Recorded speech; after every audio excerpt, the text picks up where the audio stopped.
everyone and welcome to today's video. It is another very autumnal day. It's very foggy outside and 5 degrees. We've got the heating on, the candles lit. Winnie is currently watching the sensory baby program, so hopefully she'll be amused whilst we do this Q&A video. So I asked you guys to ask me anything over on Instagram, and I have written down your questions and I'm here to answer. I have never done a Q&A video before ever, so I thought it was about time we did one. So let's get started. The first question on the agenda is, what is my 2026 side saddle goals?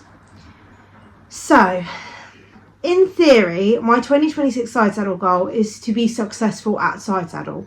I want to be able to do nice, clean transitions, look tidy, and be able to ride confidently and beautifully and look elegant side saddle. But competition-wise, I would love to have a go at some London International qualifiers side saddle and maybe even a Horsey side saddle class. But realistically, I need to be able to ride nicely and neatly and everything first. And I have never done like a competitive side saddle class before. I have only done like equitation and concours. I used to just do like fun side saddle classes because I knew I never had the right type of horse for it. But now Donny is very beautiful and he is a typical kind of look of a ladies hunter. So yeah, we'll just see where it takes us. And over winter I am hoping to do a couple of dressage tests side saddle. So hopefully for this year, one of my little mini goals would be to ride a dressage test side saddle and not fail, just complete the movements. So yeah, very excited for the side saddle future, and we'll just see where it takes us. I feel like I'm very novice at it because I've never really done it like hardcore. But yeah, so the next question someone has asked is, how do you get better conformation and what does it look like? So conformation is the structure of the horse. Most things don't change, but some things can change as the horse grows and develops. So conformation varies for each breed and type. Like for a hunter, as example, different heights of the hunter and bone depths make a hunter a lightweight, middleweight, heavyweight. But things throughout, like in general, throughout all the breeds, is stuff like them having straight feet, they're not twisting in, pigeon-toed, toe out, have they got nice straight limbs, like are they balanced through their limbs, do they have super long pasterns or long feet? Like there's so many things, but I think most judges start at the feet. You want a horse with good feet, they say no feet, no horse. Nice level straight feet. Imagine drawing a line from the horse's middle of the hoof up through the limb. Have they got like splints or any other lumps and bumps, scars? Another part of conformation that the judge might be looking at. Like, is their head shape correct for the breed type? Like for a Welsh, for example, they should have a dished head with like very small dainty ears. Or like Donny, you want them to have a nice big straight face with big kind eyes. So many things. Are they like long in the body, long in the back? Are they straight through their hocks? So there's loads and loads of things. But generally, if you type in Google what is good conformation, there are some like images and which show you good and bad conformation. Conformation doesn't really change ever so much unless you've got a young horse that's growing and developing. Sometimes it can be corrected with schooling. Like I've seen horses that or maybe a little bit dishy, which has changed as they've grown, developed and become stronger. But generally conformation is conformation and doesn't change. Yeah, I find comparing or looking at what's in your class or your breed around you can also be really helpful for conformation. And also if you go on like your breed society website, they do have like usually a specification of what the breed should be. So the next one is someone has written they're interested in ROR showing but they didn't know where to start. So I have never actually competed an ROR. That's probably one of the only types I haven't competed myself. But I know that the British Show Horse Association do ROR classes at their shows, and also they do London International ROR classes for amateurs. But if I personally brought an ROR, I would probably go straight on the ROR website. There's lots of information on there and also a contact number. And I would probably start off by calling them and saying, this is my horse's passport. This is what I want to do. Can you help me? And they would probably guide you who you needed to be registered with for whatever you were aiming for. They'd probably tell you the class specifications. Yeah, there's lots of different pathways you could go to. I also know Search for a Star do a ROR racehorse championship at Horse of the Year show. So it really depends on what path you want to go down, whether you wanted to just start off at an unaffiliated show, whether you were aiming for Hoys. But I would definitely ring the ROR society and say, this is what I've got, who do I need to be registered with, and help. But I'm pretty sure that you can also go down the BSHA route, become a member with them and do their ROR classes. So you could also call them and ask for help. There's lots of useful information on their site, and also I think they usually have a stand at Horse of the Year show. So if you've ever been to Hoys, they have like a row where it's just like the various societies like BSHA, NPS, all the different ones. And I have gone up to them before and said, look, this is what I've got, what do you recommend? This is what I want to do. And they're really, really helpful. So I would prefer to like speak to someone than email back and forth. But yeah, I'm rambling. So the next one is, what are my winter plans? You done, Winnie?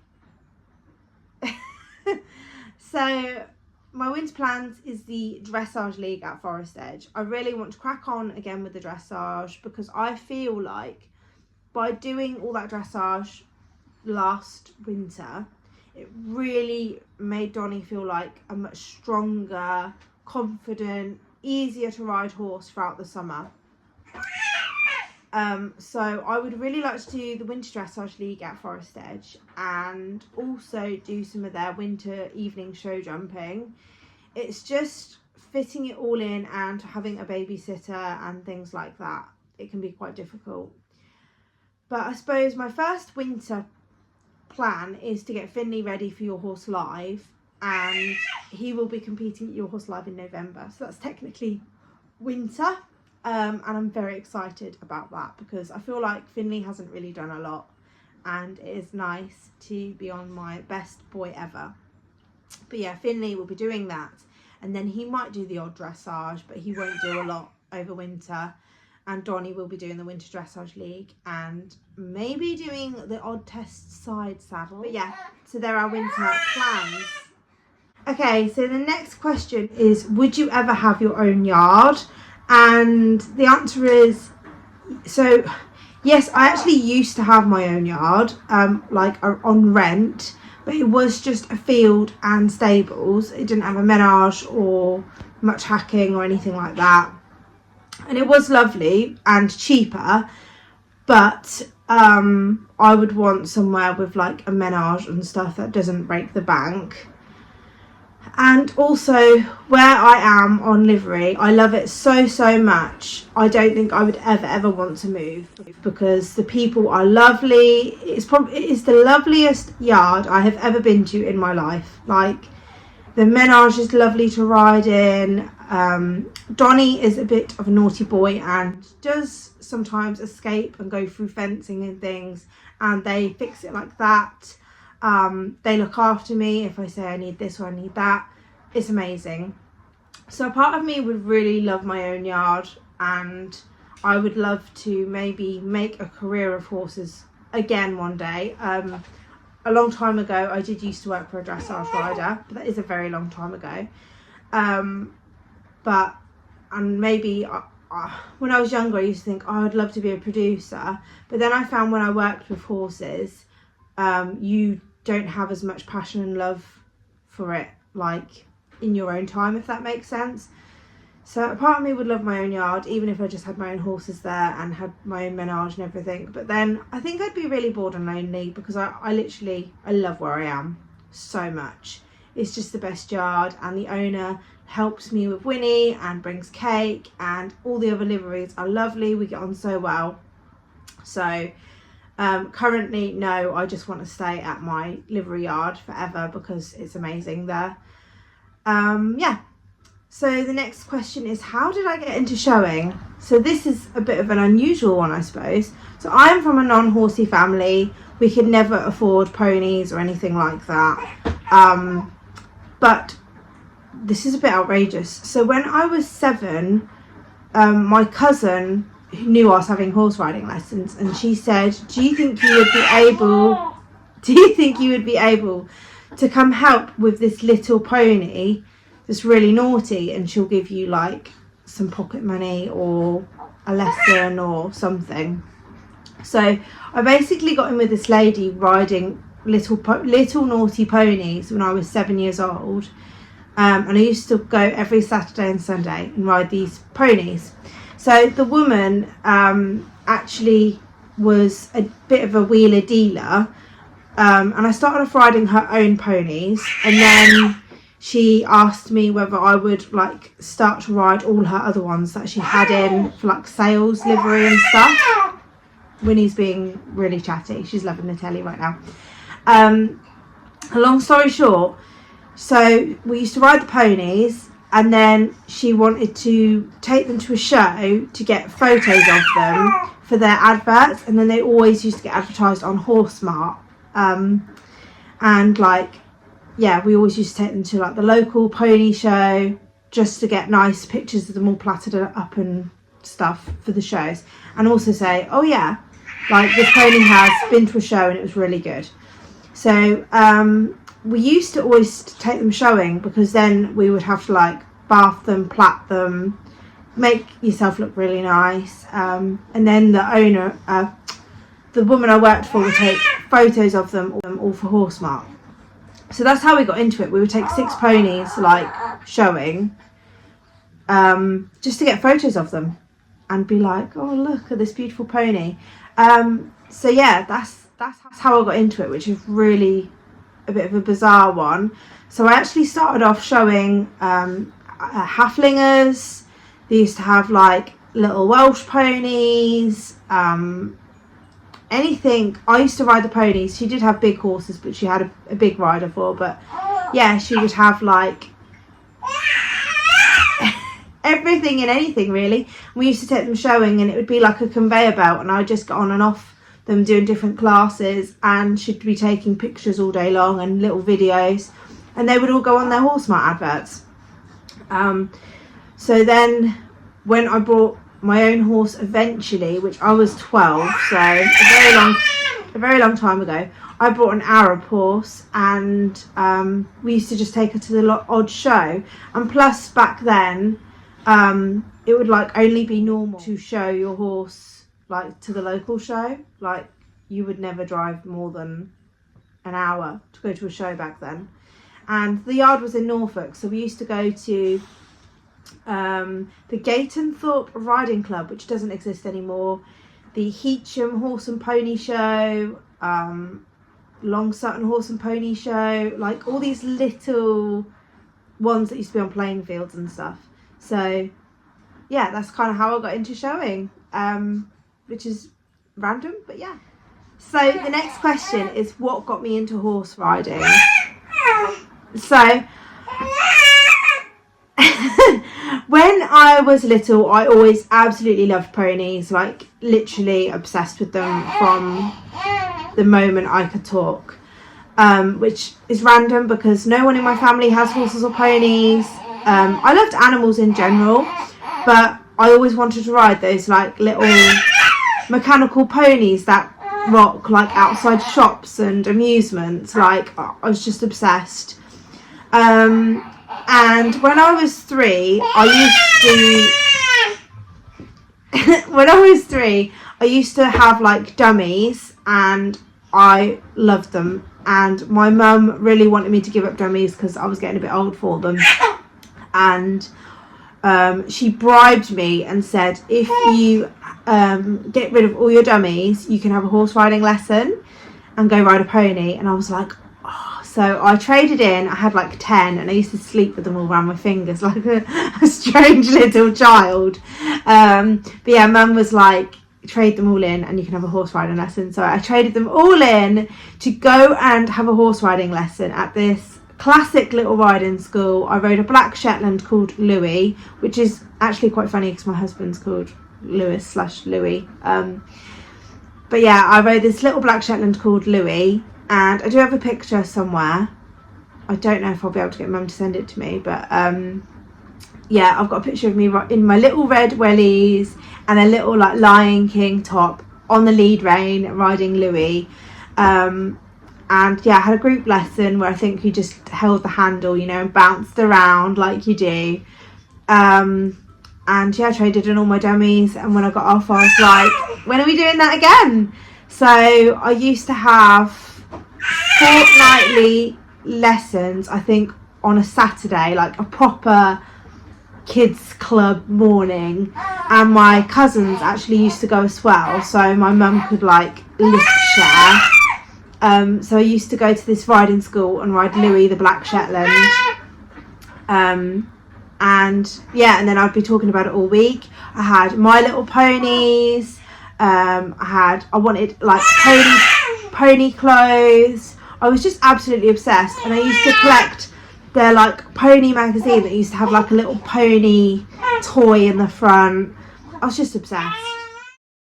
And we could never really afford a pony, so I rode in a riding school like through to when I was like 7, and then I started to ride for this dealer, and she had hundreds of horses, and I would go to the markets and ride horses in auctions. It was quite dodgy when I look back on it, but my mum was just like, not horsey, so it was like, a horse is a horse. But yeah, back then I would literally get on anything, and I remember being about 10 riding 17-hand warm bloods and jumping, and I used to ride like bareback and lead like 4 horses. It was, yeah, I was a bit wild back then, if I'm honest. I would get on anything, jump anything. I was just one of those classic horsey mad children, and if I fell off I didn't care. If I broke a bone, didn't bother me, I'd just carry on. I was a bit wild. So yeah, that's how I got into horses. And then when I was 12, I bought an Arab horse as my first ever horse, and she was completely unsuitable. She was 15 too, and an endurance Arab, and she would gallop off with me for miles. And then I sold her and bought a cob who was like my first heart horse, and he got me into like shows and competing and everything really. So yeah, it's a bit of a random one, but yeah, I used to ride anything and everything.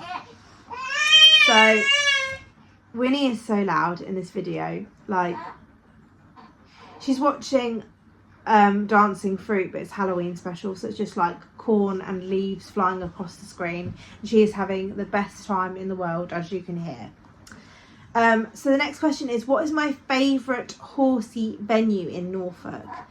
It has to be Forest Edge, because it is just A, 10 minutes away, B, it has 2 indoors and they're also building more, stables, it has the best restaurant ever, because it's like indoor, you get to watch everything whilst you're eating, and the food is awesome.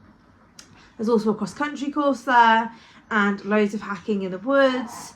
I just wish it held more showing shows there, and I feel like a lot of like the big showing societies aren't aware of the venue yet, but like when I do all my big sort of shows, they're either at Arena UK, Addington, Onley. They tend to be the big ones because there's like multiple arenas and stuff.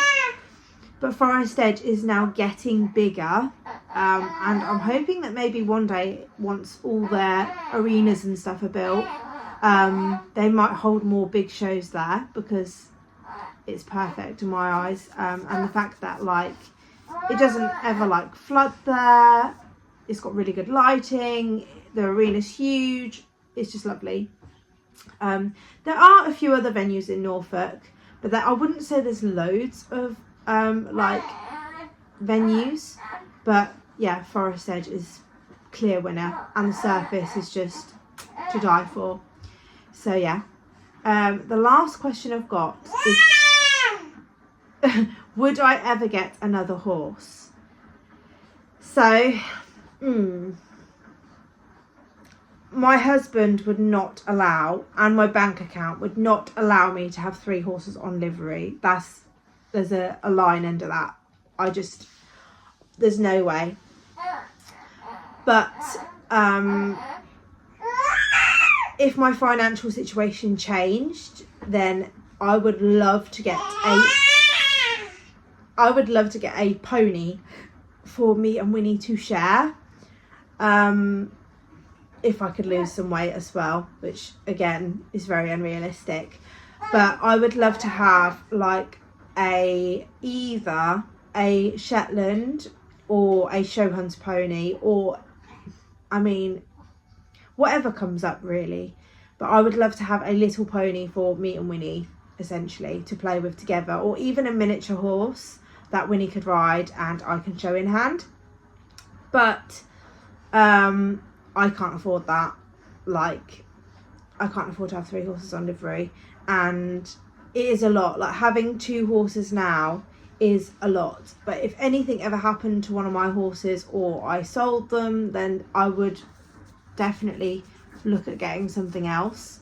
But currently, well, Finley's never going to be sold, but obviously I am aware he's getting older. If anything happened to him, maybe I would get something else. But I love having 2 horses, and I used to have, when I weren't on livery, when I used to have my own like yard, we had up to 4 horses there, and I found that you don't put the love, care and attention into like having 4, this was just my personal experience, as what you do when you have like 1 or 2. So I would be like, oh, I don't have time to do this today, because obviously I worked full time as well. I'll just do this one, and then tomorrow I'll do that one and that one.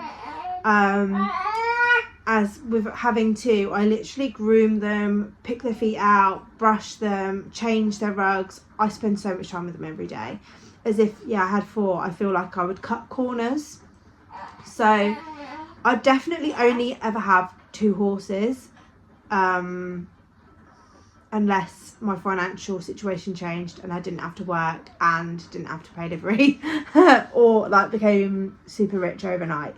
So yeah, at the minute it'd just be Finley and Donny, and Finley would never be for sale, but I'll never say never with Donny. We'll just see where he takes me and how things grow really. But yeah, I hope you have enjoyed today's vlog, and all the questions have been answered. If I haven't answered anything fully, or you have any questions, just pop me a message on Instagram. And thank you so much for watching. I also apologise about all the baby noises in the background. Winnie has had the best time watching Dancing Fruit. So also I'll only be posting 1 video a week now on a Monday, because it's now going into winter. We're not doing as much with the horses, and I don't want to just post twaddle. So yeah, thank you so much for watching, and I'll see you all soon. Bye.